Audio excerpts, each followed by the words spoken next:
အခုတလုံးမှာဒီ game မဆော့တဲ့သူတွေအတွက် curved display phone တွေတုံးထားတဲ့ဒီ fashion အသားပေးပေါ့နော်ပေါ့ပဖုန်းလေးတွေထွက်လာတာအဲ့ဒါတွေခစ်စားလာတာသတိထားမိကြလိမ့်မယ်လက်ရှိမှာဆိုလို့ရှိရင် Mi CV series တို့ Honor 90တို့ X9A တို့ Vivo V29 တို့အဲ့လိုဖုန်းမျိုးတွေပေါ့နော်ခက်တာအဲ့ဒီကောင်တွေက10သိန်းဝန်းကျင်လောက်တည်မှာပဲရှိတယ်တော်ယုံသူ့ဈေးတစ်ဝက်လောက်ပဲသုံးချင်တဲ့သူတွေအတွက်ကိုလက်လန်းမမီဘူးဆိုတော့ဒီနေ့ကျွန်တော်တို့ showcase လုပ်ပေးမယ် Itel ရဲ့ S23 Plus ကအဲ့လိုမျိုး hand feeling မျိုးကိုပေးမယ်အဲ့လို design မျိုးလဲရမယ်အဲ့ဒါကိုမှ9သိန်းအောက်နဲ့ရအောင်လုပ်ထားတယ်ဆိုတော့ပုံမှန်အဖြစ်ဒီ budget phone တွေထုတ်တဲ့เนาะဟို design မိုက်မှာဆိုလို့ရှိရင်လည်း fashion တိတ်မကြတဲ့ Itel စီကနေပြီးတော့ဒီလိုမျိုး kit ဆန်လူငယ်တွေကြိုက်မဲ့ design မျိုးထွက်လာတာတော်တော်လေးမိုက်တယ်လို့ပြောလို့ရတယ်ဆိုတော့ဒီလိုမျိုးဖုန်းမျိုးကဘာဖြစ်လို့ဈေးရမ်းတက်တာလာရတာလဲဘာဖြစ်လို့အရမ်းတက်တာနေရတာလဲအသားချက်အားနေချက်ဘာရှိဒါလေးကိုကြည့်လိုက်အောင် okay TBH ဆက်နေကြိုးပါတယ်ဒီဖုန်းကိုကျွန်တော်ဆက်မြင်လိုက်ချင်းမှာသတိထားမိတာသူ့ဈေးနဲ့မလိုက်အောင်ဒီကောင် premium ဆန်တယ်။ကန်ရတဲ့ hand feeling ကလက်ရှိကြိုက်တဲ့9သိန်းဝန်းကျင်တဲ့ဖုန်းဘာလာအများကြီးပိုတာတယ်ဒီကောင်အများကြီးပိုတာတယ်ဘယ်လိုပြောရမလဲဟိုဒီဖုန်းမှာမြင်နေကြ4000ကြဘောင်ထူကြီးတွေနဲ့မဟုတ်အနောက်ဘက်က back cover ကိုခုံးပေးထားတာရောအရှိဘက်က curved display ဖြစ်နေတာရောလက်ထဲမှာကန်ရတာတော်တော်လေးပါတယ်ဆိုတဲ့ခံစားချက်ကိုပေးတယ်ပြီးတော့အခုပြထားတဲ့ဒီ cover တက်ထားရဲ့နောက်မှာထူသွားတယ်ဆိုတဲ့ခံစားချက်မျိုးမရဘူးအလေးချိန်ကလည်း188 gram ဆိုတော့ဒီဈေးမှာတွေ့နေကြ200 gram လောက်လေးတဲ့ဖုန်းတွေထက်ဒီကောင်အများကြီးပိုပေါ့တယ် Honor 90ထက်တောင်မှနည်းနည်းလေးပိုပေါ့သေးတယ်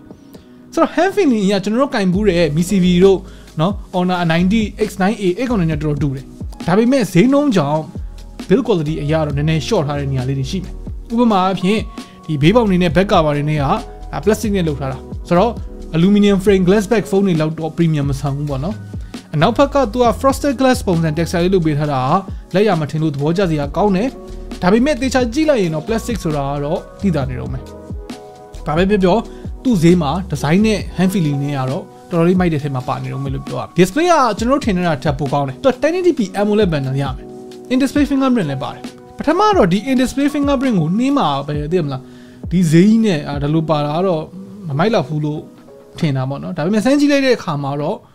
အဆင်ပြေတယ်ပွင့်တာလည်းမြန်တယ်အလုပ်လည်းတကယ်ဖြစ်တယ်ဒီအပေါ်အောက်ဘေးဖောင် bezel တွေကအခုမြင်တဲ့အတိုင်းပဲပလေးတွေ panel quality ကလည်းဒီ mid range phone တစ်လုံးအနေနဲ့ကတော့မဆိုးဘူး brightness က900 nits လောက်အထိရမယ် always on display လည်းရမယ်တိတာတဲ့အားနည်းချက်ကတော့ဒီကောင်60 Hz refresh rate ဖြစ်နေတာဆိုတော့90တို့120 Hz တို့အဲ့လိုသုံးနေကြသူဆိုလို့ရှိရင်တော့ scroll လုပ်ရတာတွေမှာတိတ်ပြီးတော့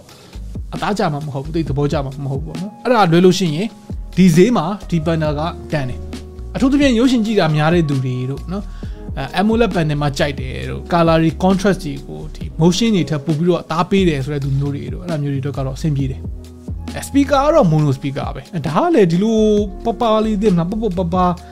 ရှေ့ခုံနောက်ခုံအဲ့လိုဖုန်းတွေမှာပုံမှန်ပဲအတန်လဲကျယ်တော့ကျယ်တယ်ဆိုတော့ပုံမှန် multimedia consumption အတွက်ကတော့မဆိုးပါဘူးလုံလောက်ပါတယ်ပေါ့နော် performance ကတော့ထုံးစံတိုင်းပဲဒီဖုန်းတွေမှာတိတ်အားမရတဲ့အထက်မှာပါတယ်သူ့မှာသုံးထားတဲ့ကောင်က Unisoc Tiger T616 ဆိုတဲ့12 nanometer SoC on paper specification အရကဒီကောင် Snapdragon 680လောက်နဲ့ညှိတယ်ဒါပေမဲ့ Snapdragon 680က6 nanometer ဆိုတော့အများကြီးပို့ပြီးတော့ efficient ဖြစ်တယ်ပြီးတော့ GPU ကလည်းအများကြီးပိုကောင်းတယ်ဆိုတော့ဒီ T616 ဆိုတဲ့ကောင်ကကျွန်တော်တို့စမ်းကြည့်တဲ့လောက်မှာတော့နေ့စဉ်သုံးမဲ့ဒီ Facebook YouTube အဲ့လိုမျိုး social media usage တွေမှာတော့ထင်ကောင်းမရှိဘူးအဆင်ပြေတယ်ဒါပေမဲ့ game ဆော့ဖို့ကိုတော့တော်တော်အားမပေးဘူးMobile Legend ကို high graphics setting မှာနည်းနည်းလေးထစ်ချင်တယ်ပြီးတော့တာမန်ပိုင်းမှာလည်းဖုန်းကပါတဲ့ခါကျတော့နည်းနည်းပူတယ် stability အတွက်ကိုเนาะဒီဖုန်းတက်တော့နည်းနည်းရက်ဆက်ရကြတယ်လို့ပြောလို့ရတယ် 3D Mark Wildlife Extreme Stress Test ကိုစမ်းပြခြင်းပေမဲ့စမ်းပြလို့မရလိုက်ဘူးတဝက်လောက်ဆိုလို့ရှိရင်ထွက်သွားတယ်ဆိုတော့ရိုးရိုး benchmark လေးတွေကိုကျွန်တော်တို့ဒီမှာပြပေးထားမယ်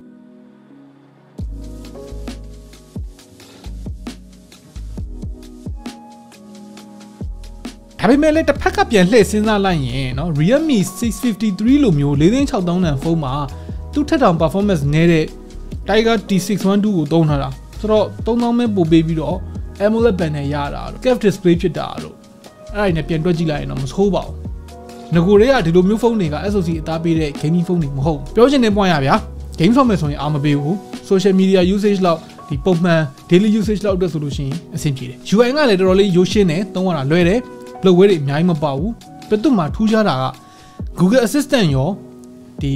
Ivana လို့ခေါ်တဲ့ ChatGPT powered assistant ရောပါတယ် Hi Ivana လို့ခေါ်လိုက်ပြီးတော့ပဲဖြစ် power button ကိုဖိထားလိုက်ပြီးတော့ဖြစ်ခေါ်လို့ရတယ်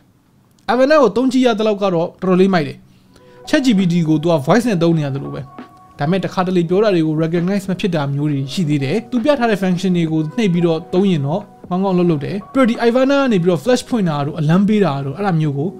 ဒီ device ကိုတန်းပြီးတော့ control လုပ်လို့ရတာလည်းတော်တော်လေးအဆင်ပြေတယ်ဆိုတော့ဒီမှာ Ivana ကိုစမ်းပြထားမယ်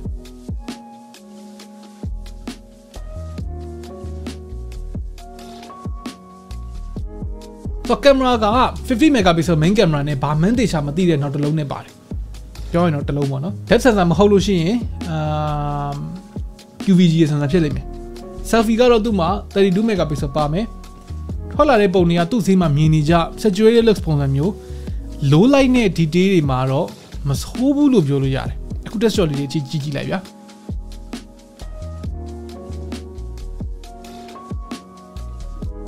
ဆိုတော့ဒီအလေးချိန်ထဲမှာ 9000 mAh battery ထည့်ပေးထားနိုင်တာက plastic frame plastic back ဖြစ်နေတာကြောင့်ဖြစ်လိမ့်မယ်ဒီ SoC နဲ့ 9000 mAh battery နဲ့ကတော်လေးတော့အားခံတယ်ပြန်အားသွင်းမှုတော့ဒီကောင်က18 watt ပဲ support လုပ်မယ်ဘူးထဲမှာလည်းချာချာတော့မထည့်ပေးထားဆိုတော့အဆုံးသတ်အနေနဲ့ပြောရရင်ဒီဖုန်းက curved display နဲ့ hand feeling ကောင်းကောင်း fashion ကျတဲ့ဖုန်းဘက်ကိုသွားတယ်